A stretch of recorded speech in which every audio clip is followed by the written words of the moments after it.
Hello, everyone. Welcome today to the Wellness Institute's webinar on plantar fasciitis, a pain in the foot, and an aptly titled presentation here. For those of you who have plantar fasciitis, I'm sure you can attest to that it is a true pain in the foot. My name's Karen Whalen, and I'm the host of today's webinar. Today's webinar, it will be facilitated. You can see her there on your screen, is Wellness Institute's Kerry St. George. She's a physiotherapist here in our sports injury and rehabilitation clinic. Kerry graduated from U of M with a Bachelors of Physiotherapy and also has a Master's in Clinical Science in Manual Therapy from Western University. She really enjoys working with clients and deals with many who deal with the condition of plantar fasciitis. In her spare time, Kerry enjoys the outdoors. Right now it's skiing because we're lots of snow here, and once the snow melts, she enjoys hiking in the summertime. Just now to give you a little bit of background about the Wellness Institute. The Wellness Institute was established in about 1996, and so we've been around for over 20 years. We're a certified medical fitness facility here in Winnipeg. And the goal of the Wellness Institute is really to help people prevent illness, improve their quality of life, and enhance their health outcomes through a variety of different avenues, whether it's through personalized fitness, nutrition, lifestyle change programs. The list is really endless. So today during our webinar, if you do have any questions, please put them in our chat box that you see in front of you on your screen at any time during the presentation. And to keep things flowing, we'll address them at the end of the webinar today. So please use that chat box as you see fit. As questions pop up in your mind, just type them down. That would be great. I'm going to pass things over now to Kerry to begin her presentation. Here she is. Welcome, everybody.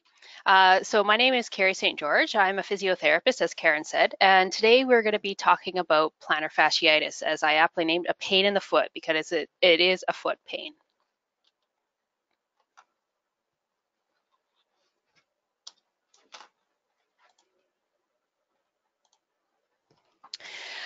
So plantar fasciitis is the most common type of heel pain, and approximately 1 in 10 Americans experience pain in the bottom of their foot. And so it is, like I said, it's common, and it is not directly on the heel, but more into the arch of the foot.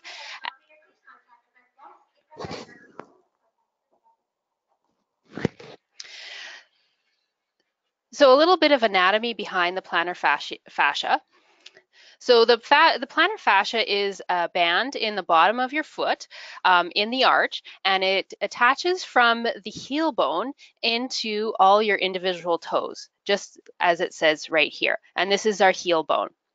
And it's not quite muscle, it's more ligamentous and fibrous, and can get tight. And when it gets, when the plantar fascia gets tight or becomes irritated, it starts pulling on the end of the bone here, and this is where it gets irritated. Another couple of things we always want to look at, because it's related into some of the symptoms that people have, is we have two major calf muscles that we also look at with the plantar fascia, as well as the gastroc muscle, and then underneath we have a little muscle called the soleus, which will become important later as we talk about it. So again, with anatomy, we talk about the plantar fascia, which is this as it attaches into the heel bone. So common symptoms of plantar fasciitis is pain in the heel, especially on the first step when you're waking up in the morning. So we talk about pain in the heel more in this area here that I'm kind of pointing to, rather than the kind of the ball of the heel. And often when people step the first time in the morning, the arch decreases and you get more pain as you step. In the middle of the night when you're sleeping, your foot is nice and relaxed, and so our arch kind of gets a little bit, shrinks just a little bit. And when we step for the first time in the morning, the arch stretches, and then you get some microscopic tearing of that fascia that causes the irritation of in the bottom of the foot. So people will often get pain right in the bottom of the foot here, and then pain along the arch, and often pain when they're walking. So my patients that I commonly see with plantar fascia, a lot of them usually have, we talked about that gastroc and soleus muscle. Those muscles tend to be tight on people who have plantar fasciitis. As well as when we touch their plantar fascia, they tend to have tightness along that plantar fascia band in the heel. As well as they have tenderness on where that fascia comes into the bone that we showed, into that heel bone.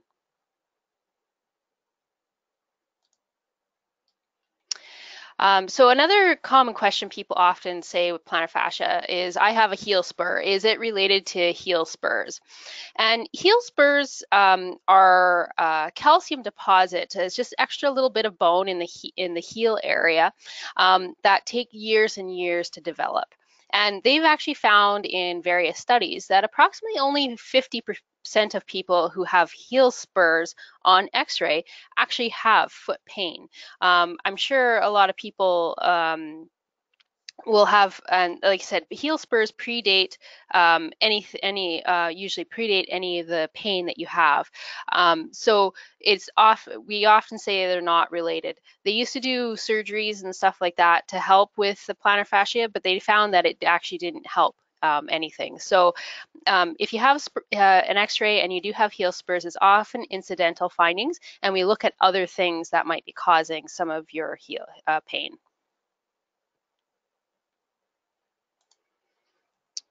All right, so we're going to go through some treatment, common treatments that you can do yourself to help with the heel pain. These are common exercises that I give my patients quite regularly when I see them in the clinic. So one of the things that I get people to do is to stretch their bottom of their foot before they get out of bed in the morning. So if you stretch it out, then it hopefully isn't so painful when you first step in the morning. So if you sit down on the bed before you get up and take hold of your heel and pull your toes backwards like the picture shows, and you want to get a nice good stretch, you want to hold it for 30 seconds and do 3 to 4 times. This stretch will allow that plantar fascia to stretch out so that hopefully when you step, it won't be quite so sore. Other treatments that we do for plantar fascia is we need to stretch our calf muscles, and so we want to stretch. We have two types. As we said, the two types of calf muscles, and so we got to stretch both the gastroc and the soleus, and we'll go through that. So the gastroc muscle is the big one in the back. That's the most common one people know to stretch, and so we need to stretch that to help with the plantar fasciitis. So there's a couple of ways that we can stretch, and it depends on which way is most comfortable for you. So if we look at the center picture here, this person is using a towel to help pull the foot back to stretch the calf muscle. And so with this is you take a towel, put it around your foot, and keeping your knee straight, you pull your toes and your foot towards your head. And this will allow the back of the muscle to stretch. So this is also another good one to do first thing in the morning before you get out of bed. The other two stretches are standing ones, and they can be done through the day. So the first stretch is the most common stretch that we use, is up against the wall or up against the table. We want to be facing forward, hands on the wall or table for balance, and the side we're going to stretch is the back foot. We want to keep the toes forward and and not turned out, and we want to keep our knee straight. The knee straight is an important part, and we gently lean forward until we feel a pull in the back of the leg. With plantar fasciitis, I always recommend, especially our standing stretches, that people do the stretches with shoes on to be supportive. I didn't have pictures of my gentlemen with their shoes on, but if you have shoes on, that is more supportive for the foot when you do the stretches. So you want to hold the stretch for 20 to 30 seconds, and you want to do 2 or 3 times. And if you can do that a couple times a day, that would be good. So this other standing stretch I have shown is a wedge type stretch, and that's another good stretch for the calf as well. So having your foot on a little block of wood, and having it so it's up at an angle, and then keeping your knee straight until you feel you lean forward until you feel a stretch in the back of your leg.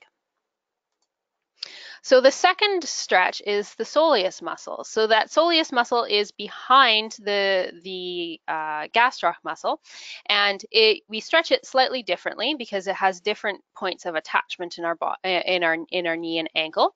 And so for a soleus stretch, we like to do this stretch with our knee bent. So they're the exact same positions as our last two stretches, but instead of having the knee straight, we actually now bend the knee. Most people find that with this stretch that they feel it more in the lower part of the calf rather than a little bit higher up. And again, you want to be wearing shoes when you do this. So you want to hold this for 20 to 30 seconds and do 3 to 4 times.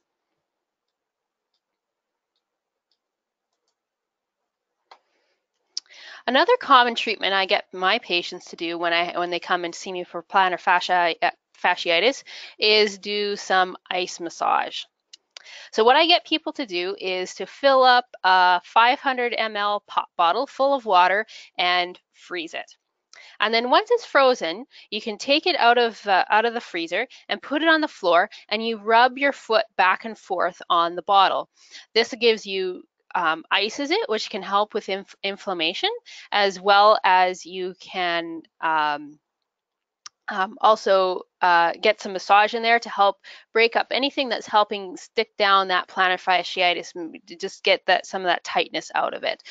So we recommend 2 to 3 minutes, and you can do that 2 or 3 times a day to help with that. I would recommend wearing socks, just like this picture. Having a foot directly on the ice it can be quite uncomfortable. Another way that you can do massage for the arch of the foot is a tennis ball or golf ball massage. So taking the tennis ball and putting it on the floor and then rubbing your foot over that tennis ball along that arch. So just like the ice massage, this you're going to do it 2 to 3 minutes, and you can do it once or twice a day, just to help get some of that tightness out of that plantar fascia.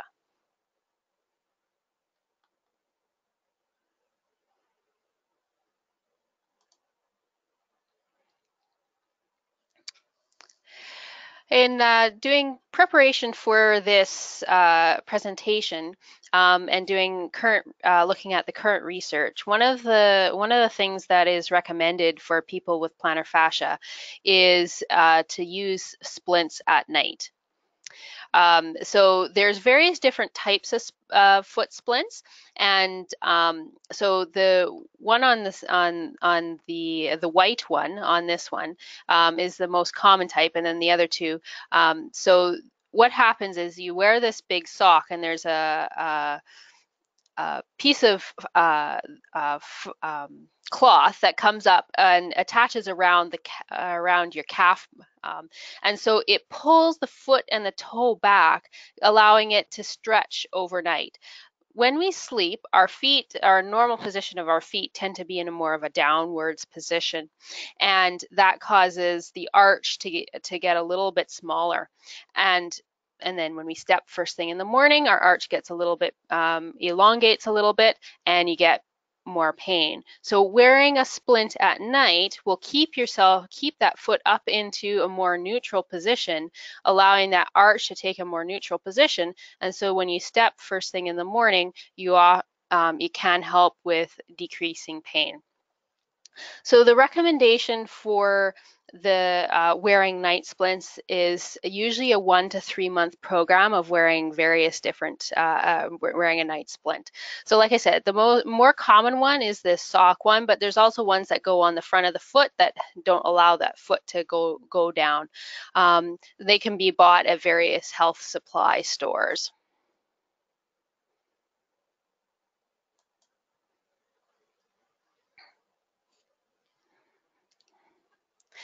So, shoes. People often ask, what type of shoes should I be wearing? What should I wear shoes? Should I not wear shoes? So what we recommend, I usually recommend to people with plantar fasciitis is not to go barefoot at home while you're having your symptoms. I know some people don't like wearing shoes inside, but having some support of the arch will help settle the inflammation and help settle pain. Wearing a supportive shoe, and it can be a supportive sandal, like say a Birkenstock type sandal, or you can have an actual running shoe at home. And while you're having symptoms, to wear something so that you have some support. Another thing is wearing supportive shoes when you're out and about, especially while you're having symptoms. Most people have more symptoms when they're wearing a really flat, like flip-flop type shoe, whereas more supportive sandal or a more supportive running shoe is recommended to help support that arch. It doesn't, I have a picture of a New Balance shoe, but it doesn't have to be a New Balance shoe. It can be any shoe that really works for you. There's no one right shoe for a person, and you just kind of have to find one that works for you. Shoes do wear out and can have, and when they start to wear out, that can be one of the reasons why people develop plantar fasciitis. So if you've had your shoes for a long time, I would recommend changing out your shoes into a newer shoe, because the cushioning and stuff and the support in the shoe can diminish over time.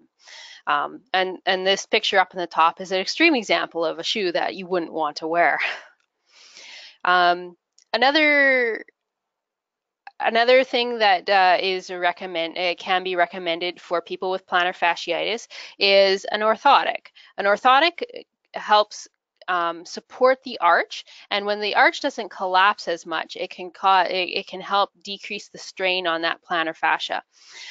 So they can be as simple as over-the-counters, for an example, like a Dr. Scholl's, something along those lines, or you can go with a custom orthotic where you get casted or measured, and then it makes it directly for your foot.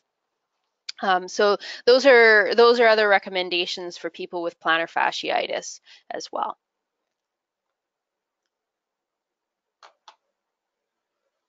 Where's my mouse?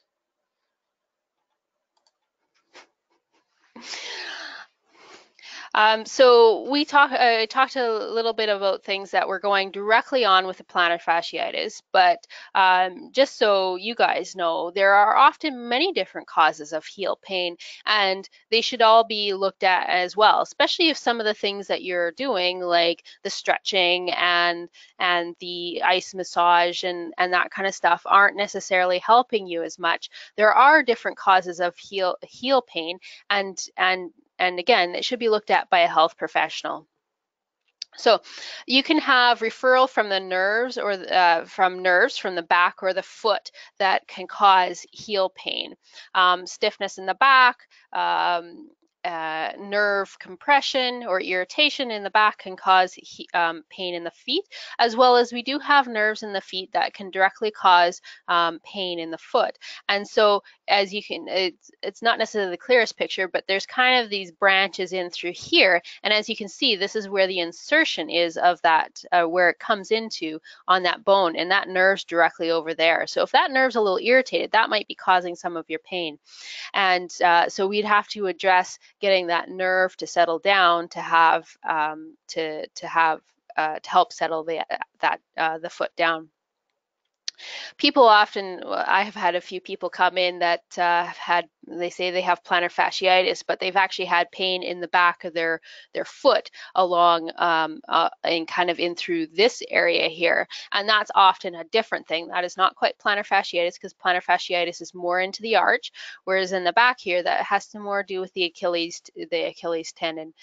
So that's another cause of kind of foot pain, but it's not necessarily plantar fasciitis.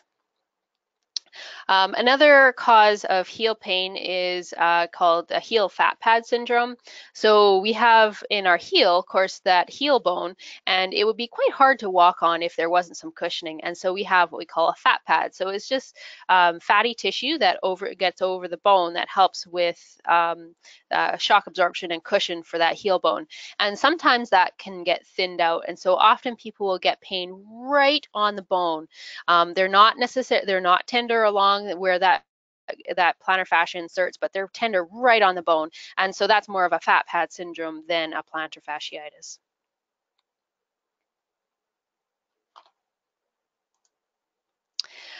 So a few words on prevention of plantar fasciitis.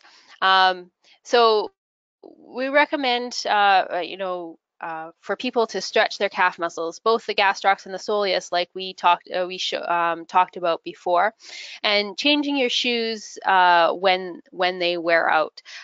So if they are not as supportive, changing out your shoes would be a good thing. And as well as there is some evidence to say that maintaining a healthy body weight helps with preventing of plantar fasciitis as well. All right, so that's everything I have for today. So does anybody have any questions? Okay, so we'll just go through the questions right now.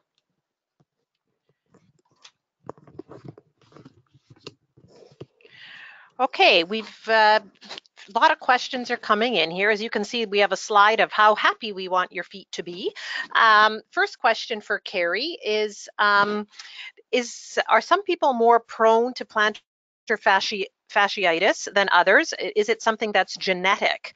And then following that up is how long does it take to get better once you are impacted by plantar fasciitis? So there is some evidence to say that people who are more prone to plantar fasciitis, people who are overweight can be more prone to plantar fasciitis.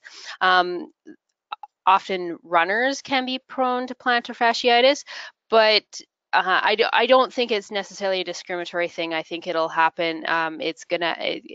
It can happen to anybody. Is it genetic? No, it's not. But it has to do with, again, tight calf muscles, stiffness in the ankle, those kind of things that are more factors in plantar fasciitis. And on average, how long does it take to get better? That really depends on the person. It can be anywhere from 6 to 8 weeks up to a year.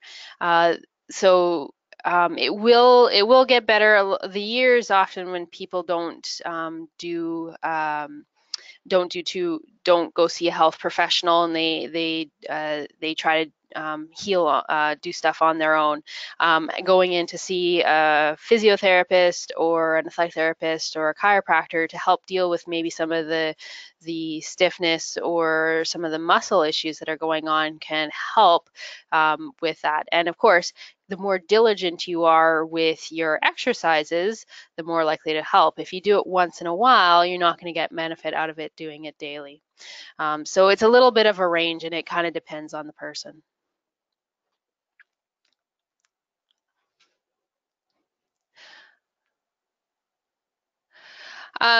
So the question is a lot of addressing symptoms. What about eliminating the problem? Is it just as simple as doing all the exercises described on an ongoing long-term basis?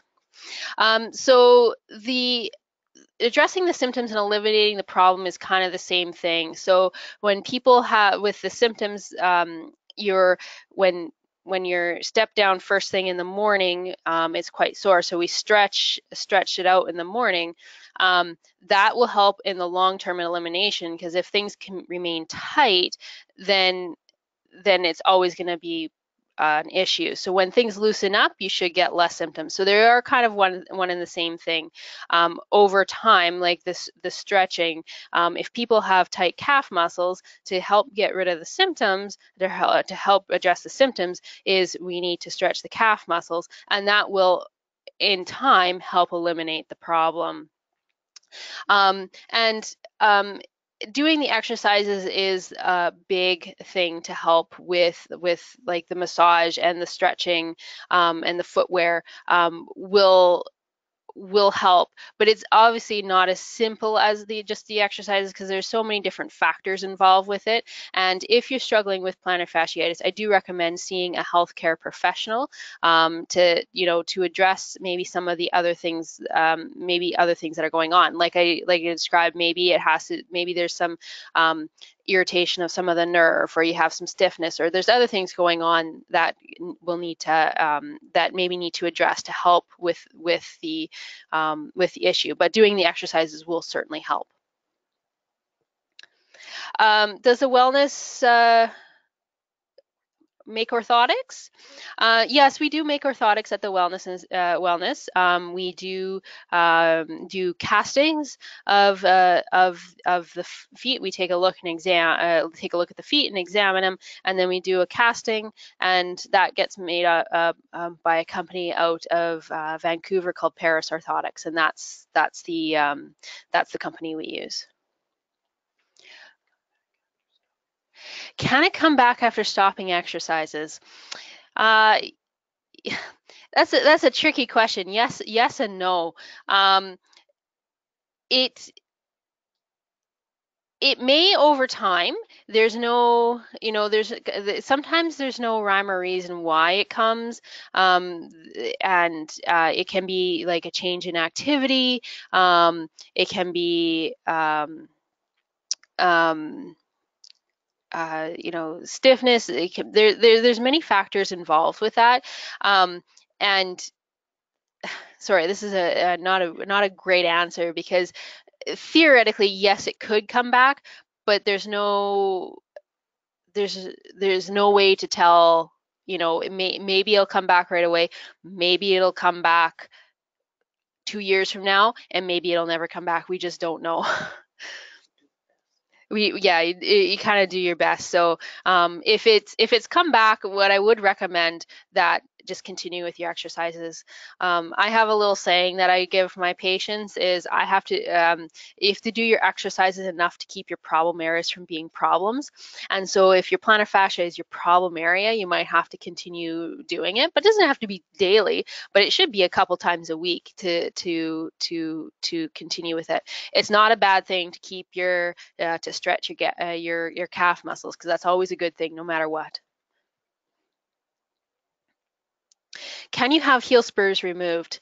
When I was reading, yes, I don't know if they currently still do, but they used to do surgeries for heel spurs. But from what I read, they weren't finding a great deal of benefit for people with plantar fasciitis, so they stopped doing it. So that would be a question. Whether they still do it currently would be something that you'd have to ask a doctor. What type of shoes do I wear? I wear ASICS shoes. I love ASICS shoes, but I don't necessarily recommend any particular type of shoe for a patient. Is whatever makes your feet as feet sing is basically what it is. So I wear a shoe if somebody likes a Nike or a Merrell or a Birkenstock, is whatever works for you. We're just looking to see what other questions we have to answer here.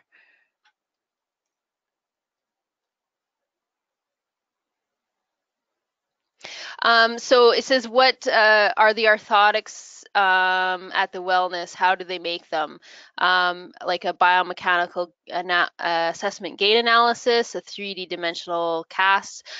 We do plaster casting at the Wellness Institute. So we put the foot in a neutral position, and then we make a plastic or plaster slipper basically of a cast of the foot, and then that gets sent off for analysis. We do take a look at we do assess, joint mobility. We do assess joint positions, the position of the foot and stuff like that. But we don't have people. We don't make orthotics based on a stepping platform where they read like foot analysis and stuff like that. Like we don't have that at the Wellness Institute. Nor do we have like the 3D casting. We do a plaster mold of the foot. All right, so that looks like all the questions right now. So I'm going to pass it over to Karen to finish everything up. Well, thank you, Kerry. That was most informative, and lots of questions there, and hopefully you got your questions answered. However, if something springs to mind later on today or tomorrow, please feel free to go onto our website. There is a place there at info@wellness where you can have your questions answered. And if you also, if you enjoyed this webinar, or if you think of someone else who might enjoy it and find it informative and helpful, all our webinars are recorded, and you will be sent the link from this webinar in the near future. So if you'd like to watch it again, listen to it again, or maybe share it with a friend, we encourage you to do so. So thanks again for joining us today, and hope you can join us for future webinars as well. Take care and have a great day.